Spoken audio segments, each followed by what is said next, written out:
Welcome back to In Conversation as we continue to break down the budget debates. We just looked at a fiery presentation in the House, and it was the first presentation for our MP. Don't beat me for calling the name wrong, but Mr. Saiku Andrews with the X at the end. Yes. Welcome to In Conversation. Welcome. Thank you. Thank you very much. So, we just watched a very inspiring, fiery presentation by you in the House. And I mean, I felt like you were hitting everything on this budget, especially on you're looking at the public work sector. And you started out by making the statement that, this budget seems to be sandstone and cement because it's all about, yes, the infrastructure, but you went into details to deal with the comparison as you talk about projects and best, and you made those comparisons. Let's rehearse that for the people. Well, listen, Shanika. In my mind, this budget is sandstone and cement. It's more than 50% of the budget goes to capital expenditure. And there's no way that your intention is putting people first, and there's no significant diversion of resources to uplifting your people out of poverty. So, for me, it's a budget that is more of the same. At the end of the day, the value goes down the drain. It doesn't go to the people. And so this government talked about, when it comes to infrastructure, they use the word transformational. But transformational infrastructure is not vision. It's not deciding in your mind that, you know what, you need a bridge. You have to be able to have value for money. The lowest possible cost, the best quality. It must withstand the test of time in service to people. It must be able to withstand adversity because life, seasons change and infrastructure must stand up. And when it comes to this PPP, you have to be able to compare them with the PNC because the PNC, under the leadership of LFS Barnum, delivered what is truly transformational infrastructure to the benefits. And so we had to go there and make that comparison. I mean, when you brought what I think Guyanese are now thinking in their head, you had 58 years of use of the Linden Foods like highway. Yes. That was created 58 years ago. And now you are doing repairs. You have acknowledged the transformation. Now it needs repair after 58 years. So, as you rightfully said, that is transformational. Not when you just do some part or some road and 2 months later, you have to do corrective work. Exactly. And you know why it is transformative? Because we spent 17 million US in 1969 to build the Linden Suzac Highway. At today's value, that is only $122 million. Wow.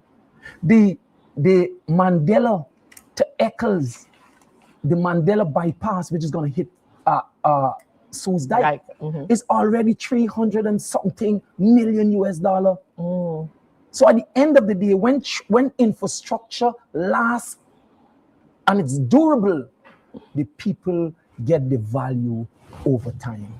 And you hit that home over and over because you have the examples. You talked about the Demerara Harbor Bridge. Yes. The Kanji Bridge. These are things that were built decades ago that is still serving. One recently decommissioned, but it served way over the lifespan that was given to it. But Shanika, is not only that it over delivered, it is still an asset that this very government says they're going to use to bridge other parts of the country. So think about the value of spending $17 million almost 58 years ago. Which project can the PPP point to?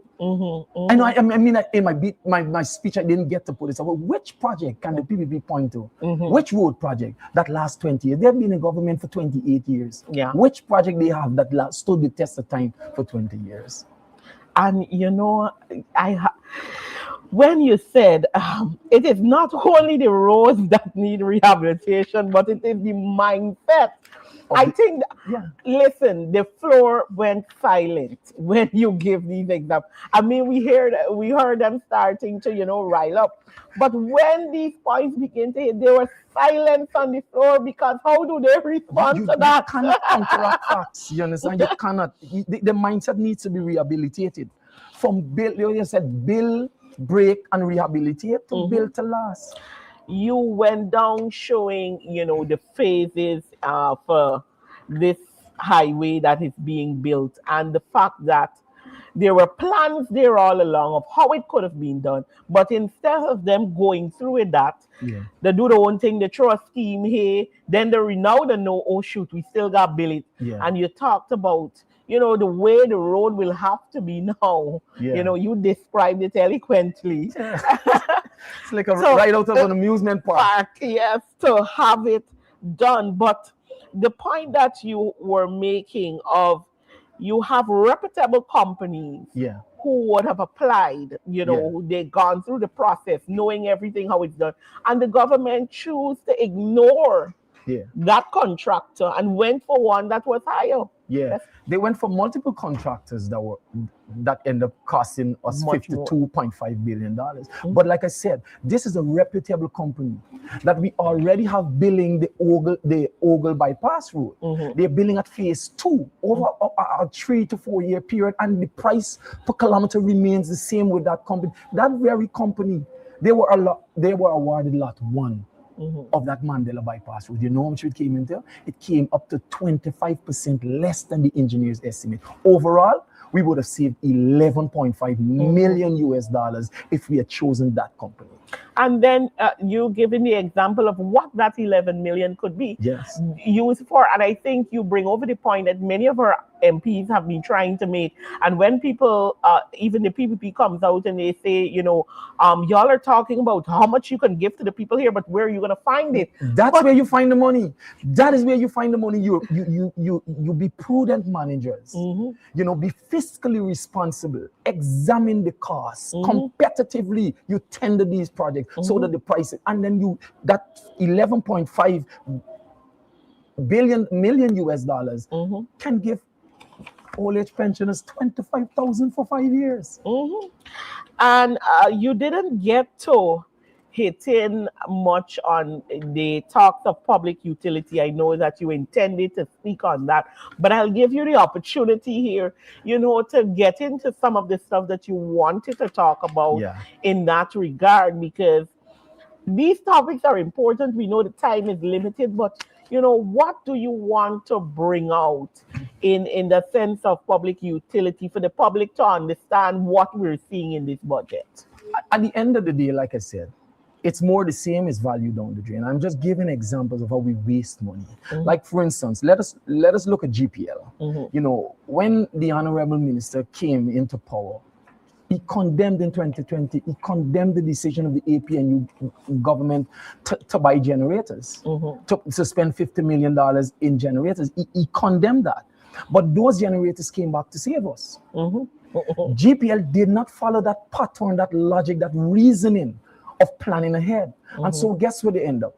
They end up buying generators, but it came too late and too old. They bought 18 used generators from Honduras. And when they got caught in a rock and a hard place, guess what they did? They rented 2 power ships. And at the end of the day, if you look, I have the data right here. I have the information right here. The power ships, because there's an amount in the budget this year to support the power ships. So what was supposed to be a 2-year contract will extend in 2026. But when it is all said and done, for a 111, right? 111 megawatts of power, it's gonna cost us 40. You understand? 40 billion, 40.4 billion in a nutshell. But when you look at that, at conversion rate, right? You're talking about 192 million US that we are losing as a result of going with this power ship. Now, this is money. This is what this power ship is costing us. At the end of the day, Shanika, we could have buy 2 200 megawatts of power for the kind of money in generator. And we're spending money for generation capacity that we don't own with these power ships. Yeah. But if we had bought those dual fuel generators, we could have sent them throughout the country and use them at a later time. And that would have been our asset. So practically for the last 3 years, we've been wasting money on this power ship, all because of bad planning. So now we have to pay the power company because we don't have the capacity. But this could have all been prevented if the minister had taken the time to not be arrogant, in his politics and just say, you know what, let me admit that the policy of the APNU regarding to GPL and expanding capacity would work and it is more superior. Let me just follow it. But they don't do that. It's just about politics. Before we wrap up, I want you to go over this again because we hear over and over the minister talking about, the APNU took away the $10,000. And I love how you broke it down in the figures, the reality of what was done. It's important that we go back to 2015 because that is when the PPP gave the one-off because we gave cash grant. It was valued at $10,000. So when the APNU come in, looked at the program, realized, okay, this is not delivering what we want. So what we're going to do, we're going to revamp this program. So what we're going to do is the 5B. Bus, boat, bicycle, transportation. That is transportation.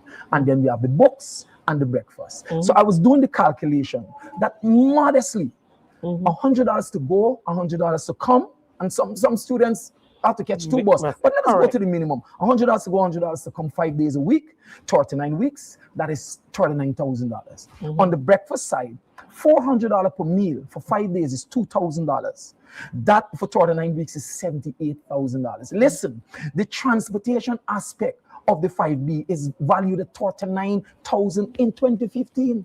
The breakfast value of the 5B program is valued at $78,000 in 2015. That works out to $117,000 in value in 2015 as against the PPP's $10,000. What they're talking about pulling back cash grant, we didn't pull back cash grant. We gave the people $107,000 in value more than what the PPP was offering. But I think sometimes what we need to do is just expound on these things and repeat them so that people could realize that in the APNU, in the PNC, it's a group of people who truly at heart cares about them and would sit down for hours and days and weeks and months and years crafting policies and programs that at the end would resound to the benefit and the upliftment of their lives. And one thing I want to say again, the government has to reconcile what they spend and what they deliver. Yeah, they have to.